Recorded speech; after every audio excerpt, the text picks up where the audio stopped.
Tonight, a story you'll see only on San Diego 6 News. A local Marine committed to completing one of the most grueling physical challenges around, the 2010 Ironman. But that is just one of the challenges that he is facing. Diagnosed with the same cancer as Lance Armstrong, this man is committed to defying the odds. Lynn Stewart has his story.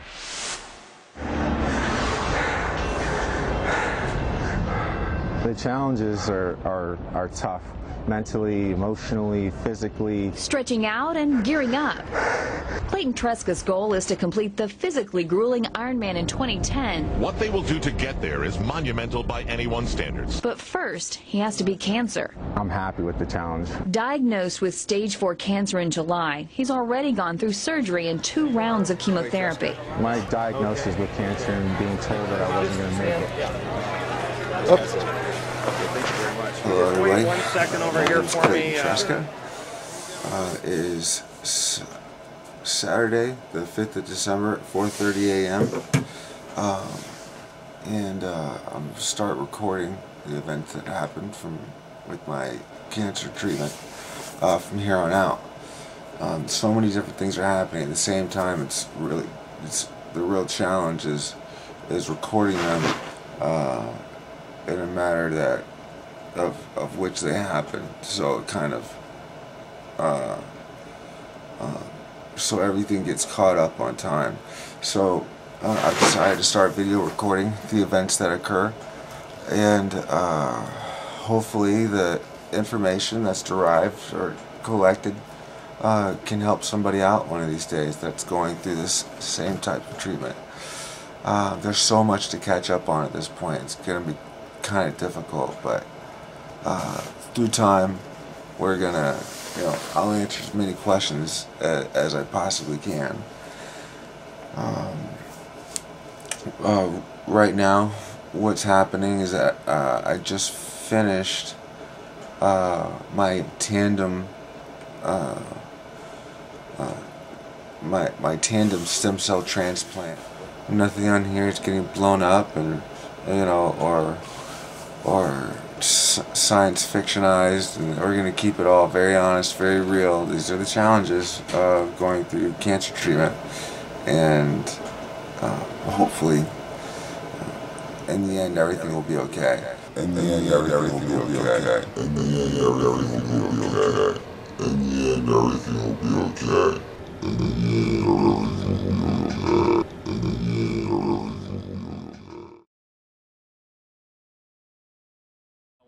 For me the way you want it spelled. Okay, tell me your name. My name is Grace Funderbeo, Grace.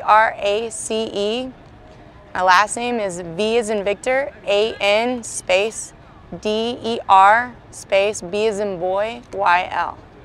I'm glad I had you spell it. Grace, how long have you been coaching Clay?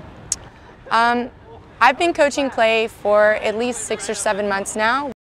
4 weeks before his half Ironman, he gives me a phone call in panic that he doesn't know how to swim and he can't float and he can't tread water.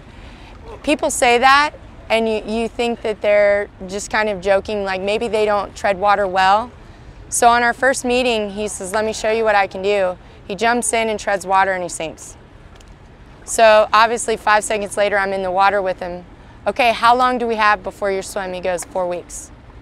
"Can you do it?" "Yes, we can." So within 4 weeks, Clay went from not being able to tread water at all, not able to hold his own body position, not being able to maintain his own weight, to being able to complete over a mile in the open ocean without any problems. We started off with basic skills, learning totally back to basics, the same way you would if you were teaching a young child to swim, which for an adult is unbelievable that in 4 weeks we went from learning to tread water, keeping our head above water, 30 seconds at a time was a difficult thing, to now he's swimming 3,500 yards to 4,000 meters at a time and swimming miles in open ocean without any problem. It's not done. Any doubt in your mind that he can do the swim in Kona? I have absolutely no doubt that Clay is not only going to do the swim, but he's going to rock the swim. Says he didn't know how to swim or bike, and a lot of people pose the same question. What are you, crazy? I'd be crazy if I didn't try, first of all. I'm doing something that just hasn't been done before, you know? So people call me crazy. I think I share that with a lot of people from this endurance community. Treska started his training in his hospital room and eventually built himself up from whether doing an Ironman 6 months after a transplant is unheard of. I can honestly say I've not heard of it.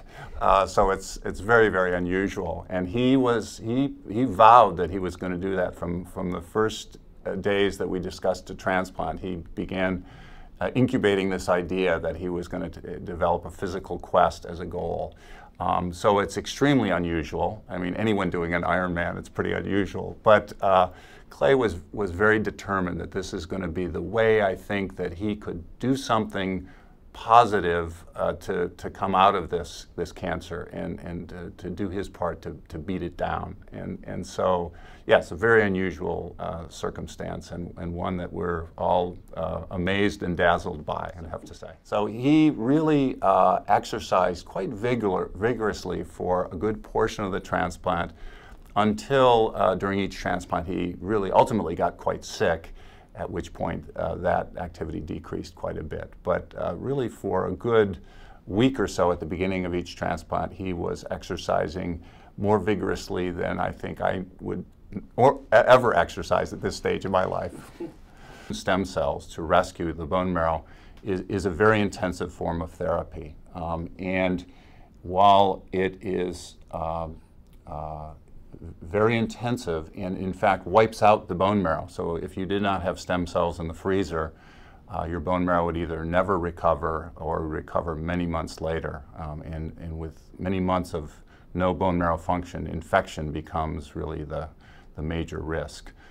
So it is very intensive therapy, very toxic, and the regimens that are used for his particular cancer are particularly intensive and really only tolerated by the younger individuals who typically get this form of cancer. So Clay is in many ways a straight shooter and really does like things black and white. And when I first met him, we talked a lot about the chemotherapy that he was to receive and the transplants that we thought he should have.